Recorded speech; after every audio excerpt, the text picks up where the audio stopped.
Determinant, ठीक है। इसकी डेफिनेशन लिख लो सबसे पहले। It is an array of numbers, it is an array of, array का मतलब पता है ना, अरेंजमेंट। जब फिर तुम आगे जाके कॉलेज में कंप्यूटर साइंस लोगे ना, तो वहां पे प्रोग्राम आएगा ये एरे का। किसमें? जावा वावा नहीं, ये तो हल्के फुल्के में आ जाएगा, सी में ही आ जाएगा, ठीक है। हाँ, क्या लिखा? It is an array of numbers placed between two vertical lines, placed between two vertical lines, placed between two vertical lines in square form, in square form, and it corresponds a value, and it corresponds a value, ठीक है ना। इसकी कोई ना कोई एक particular value जो वो आपके पास होती है ना, तो ये दिखने में कैसा होता है, जैसे यहां पे कुछ भी इस टाइप से लिख दिया 1 2 3 4, ठीक है। तो ये आपके पास में स्क्वायर फॉर्म में दिख रहा है। जरूरी कर रहे हो कुछ? बाद में हो सकता है, ठीक है। चलो फिर आगे देखो, इस टाइप से जैसे ये यहाँ पे 2 by 2 का स्क्वायर जैसा कुछ दिख रहा है ना, और दो वर्टिकल लाइंस के बीच में नंबर्स जो लिखे हुए हैं। सिमिलर वे में अगर 2 3 4 5 6 7 0 1 2 ना, किसी भी इस टाइप से स्क्वायर फॉर्म में लिखें। स्क्वायर फॉर्म का मतलब क्या है कि जिधर इतनी रो होंगी उतने इधर कॉलम्स होंगे ना, वो स्क्वायर फॉर्म होगा आपके पास में। तो इस टाइप का कोई एक डायग्राम होता है, उसको क्या बोलते हैं? डिटरमिनेंट। और ये जो है वो किसी ना किसी एक पर्टिकुलर वैल्यू को रिप्रेजेंट करता है, ठीक है। ये दिखने में ऐसा है, बट ये किसी ना किसी एक वैल्यू को हमेशा रिप्रेजेंट करेगा, ठीक है। तो इसको अगर स्टैंडर्ड फॉर्म की बात करें तो इस टाइप से कुछ होता है। इसको ऐसे लिख दो, A1 A12 A13 से लेके, सपोज यहां पे n एलिमेंट्स आपके पास लिखे हुए हैं। अरे लिख दो इसको फटाफट से, देख क्या रहे हो?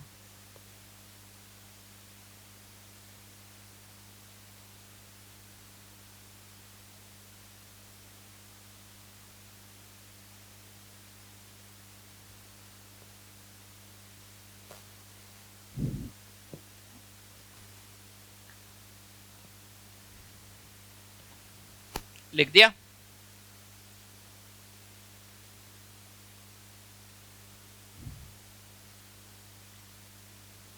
ठीक है।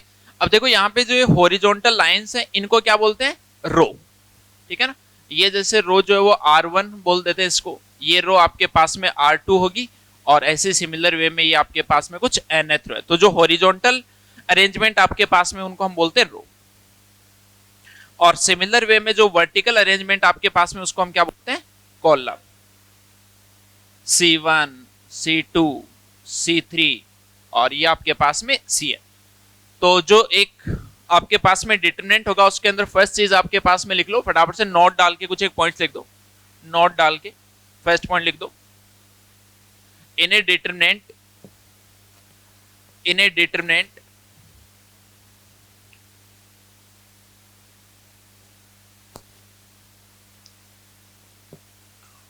in a determinant, number of rows is equals to number of columns,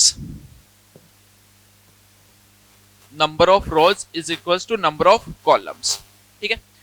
और यहां पे देखो, जनरली वैसे जो रोज हैं उनको हम स्मॉल m से रिप्रेजेंट करते हैं, और जो आपके पास में कॉलम्स है उनको हम स्मॉल n से रिप्रेजेंट करते हैं। तो डिटरमिनेंट हमने क्या बोला कि दोनों जो वो इक्वल होते हैं, तो इसका मतलब यहाँ पे n क्रॉस n हम इस टाइप से लिख सकते हैं। तो n क्रॉस n जो किस चीज को रिप्रेजेंट करता है, कि जो डिटरमिनेंट है उसमें n रोज है और n ही उसके अंदर क्या है? कॉलम्स। तो इसको हम n क्रॉस n भी बोल सकते हैं, या सिंपली बोल सकते हैं कि इस डिटरमिनेंट का जो ऑर्डर है वो n है, ठीक है। तो सेकंड पॉइंट लिख दो, order of a determinant. Second point, order of a determinant, order of a determinant is equals to number of columns और रोज, नंबर ऑफ कॉलम्स और रोज, ठीक है। अब देखो, स्क्वायर में आपके पास में क्या होता है? डायगोनल होते हैं, है ना। तो वैसे यहां पे जो डिटरमिनेंट है उसके अंदर भी डायगोनल होता है। ये डायगोनल आ रहा है आपके पास में। अब स्क्वायर में क्या होता है कि ये इस टाइप वाला भी डायगोनल होता है, लेकिन डिटरमिनेंट में हम डायगोनल जो वो इसी वाले को बोलेंगे, ठीक है ना। ये आपके पास में डायगोनल होता है, और इसमें देखो ये जो रोज और कॉलम्स में जो नंबर्स लिखे हैं, इन नंबर्स को हम एलिमेंट्स बोलते हैं। जैसे यहाँ पे कोई भी ये A13 जो वो क्या है? एक एलिमेंट है, ठीक है ना। इसको लिख लो, ये एक एलिमेंट है।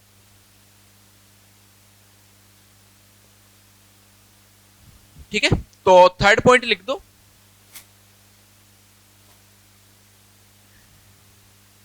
Diagonal elements of a determinant are, diagonal elements, diagonal elements का मतलब क्या होगा, जो डायगोनल में लाई करेंगे, diagonal elements of a determinant are a i j is equals to a j i, a i j is equals to a j i. इसका मतलब क्या है, आई का मतलब बेसिकली क्या है, आईएथ रो जेथ कॉलम, इसका मतलब क्या है, जेथ रो आईएथ कॉलम। यानी यहां पे देखो जो भी एलिमेंट्स आ रहे हैं आपके पास में, ये first row first column, second row second column, third row third column, ये यहां पे एन एन कर लेना इसको ना, एनएथ रो एनएथ कॉलम। इसका मतलब बेसिकली क्या होगा कि यहां पे जो रो होगी और जो नंबर ऑफ कॉलम होगा वो दोनों के दोनों हमेशा क्या आएंगे, सेम। ठीक है, अगला पॉइंट लिख लो नोट के अंदर ही, अगला पॉइंट लिख लो, a i j and a j i, a i j and a j i are called conjugate elements, aij and aj are conjugate elements। conjugate elements का मतलब बेसिकली यहां पे क्या होगा कि जैसे a12, यहां पे i और j की कुछ भी वैल्यू ले लो, जैसे i हमने 1 ले लिया और j की वैल्यू 2 ले ली, तो ये क्या होगा a12, और यहां पे जो ji बनेगा वो क्या बनेगा a21। तो ये दोनों जो है वो कॉन्जुगेट एलिमेंट्स, यानी बेसिकली अगर ऐसा देखें तो यहाँ पे जो डायगोनल है उस डायगोनल की किसी भी डायरेक्शन में सेम डिस्टेंस पे जाने पे जो एलिमेंट्स अपने को मिलेंगे वो आपके पास में कौन से होंगे, कॉन्जुगेट एलिमेंट्स। जैसे यहाँ पे इस डायगोनल से इस वाली पोजीशन पे गए तो यहाँ पे ये वाली पोजीशन होगी, तो ये दोनों के दोनों एलिमेंट्स जो कौन से होंगे, डायगोनल एलिमेंट्स ना। ऐसे कहीं पे भी A13 है तो उसका A31 जो वो क्या हो जाएगा आपके पास, कॉन्जुगेट एलिमेंट। ठीक है, तो ये बेसिक चीजें हो गई आपके पास में कि डिटरमिनेंट जो वो क्या होता है। अब इसके अंदर कुछ एक और पर्टिकुलर टर्म्स होती हैं, अगली हेडिंग डालो जरा, माइनर, माइनर, इसके ब्रैकेट में लिख लो एम आई जे, माइनर ब्रैकेट में लिख लेना एम आई जे। ठीक है, लिखो इसके अंदर minor of an element, minor of an element,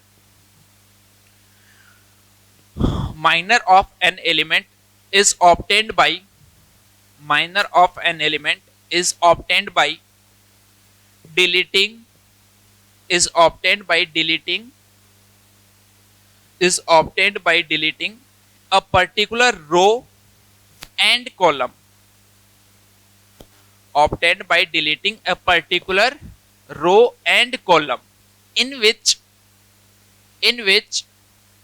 that element lie, in which that element lies। ठीक है भाई, देखना समझना ध्यान से। ये जैसे यहां पे आपके पास में कोई भी एक लिखा हुआ है A11, A12, A13, A21, A22, A23, A31, A32, A33। ठीक है, मेन चीज बेसिकली आपके पास में जो यूज आएगा वो 2x2 का आएगा या फिर 3x3 का। ठीक है ना, इससे भी पहले अगर 2x2 वाले की अगर एक बात कर ले, जैसे यहाँ पे डेल्टा से बेसिकली जो एक डिटरमिनेंट है उसको रिप्रेजेंट किया जाता है ना, तो ए बी सी डी इस टाइप से लिखा हुआ है। ठीक है, अब अगर सपोज यहाँ पे अपने को ए जो है उसका माइनर फाइंड करना है, तो उसको हम पहले तो क्या लिखेंगे, M11। M11 का मतलब क्या है, minor of the element that lies in row 1 and column 1। ठीक है ना, क्या चबा रहे हो तुम, हाँ तुम नहीं तुम, हाँ पूरी ले गया ना अंदर अब एक साथ, तो कुछ चबा ही नहीं रहा था इतनी देर से, कुछ नहीं चबा रहा था तू इतनी देर से, मुंह खोलना, अभी भी देख जीभ के नीचे है, इतनी देर से लगातार तू मुंह हिलाए जा रहा है और मना कर रहा है, आदत ही ऐसी है, मतलब है थोड़ा कुछ ऐसा नहीं है। M11 का मतलब बेसिकली क्या है, एक ऐसे एलिमेंट का माइनर फाइंड करना है जो कि फर्स्ट रो है और फर्स्ट कॉलम, तो फर्स्ट रो और फर्स्ट कॉलम में ये वाला एलिमेंट है, तो हमने क्या बोला, माइनर कैसे फाइंड किया जाता है, इस एलिमेंट की रो को डिलीट कर दो और कॉलम को डिलीट कर दो, तो यहाँ पे सिर्फ और सिर्फ एक एलिमेंट बच गया, कौन, डी। सिमिलर वे में M12 की अगर बात करें, तो उसका जो माइनर आएगा वो कौन आएगा, सी। क्लियर, लिख दो फटाफट से।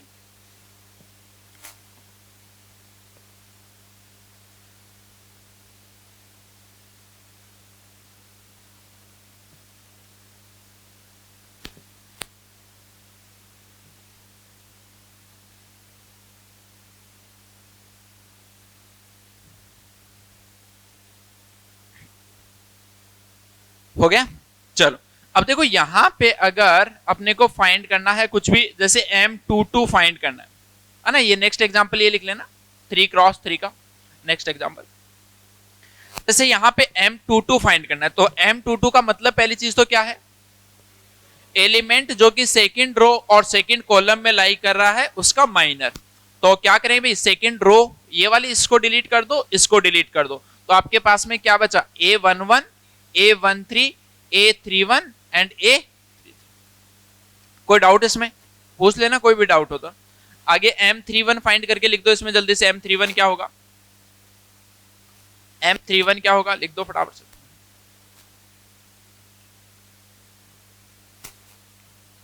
हो गया M31, क्या आएगा M31,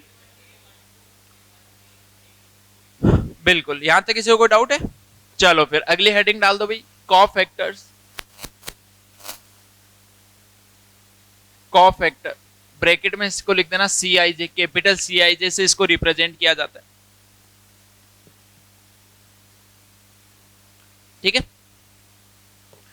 तो कोफैक्टर जो आपके पास में होता है CIJ, that is -1⁻I+J into में MIJ, ठीक है। इसका मतलब क्या है कि जिस भी एलिमेंट का आपको कोफैक्टर फाइंड करना है उसका आप सबसे पहले क्या फाइंड कर दो, माइनर फाइंड कर दो, और माइनर फाइंड करने के बाद में -1⁻I+J से उसको मल्टीप्लाई कर दो।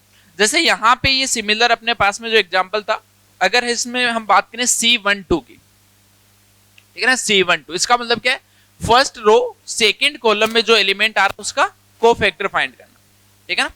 तो यहां पे क्या करेंगे, सबसे पहले -1⁻1+2, यहां पे जो भी रो एंड कॉलम उनको ऐड कर दो, और ये लीजिए M1, तो ये नेगेटिव बन गया, और ये आपके पास में आ गया सिंपल वे में -M12 इजीली फाइंड किया जा सकता है, A11 sorry A21, A23, A31 and A3, कर लो जल्दी से नोट फटाफट।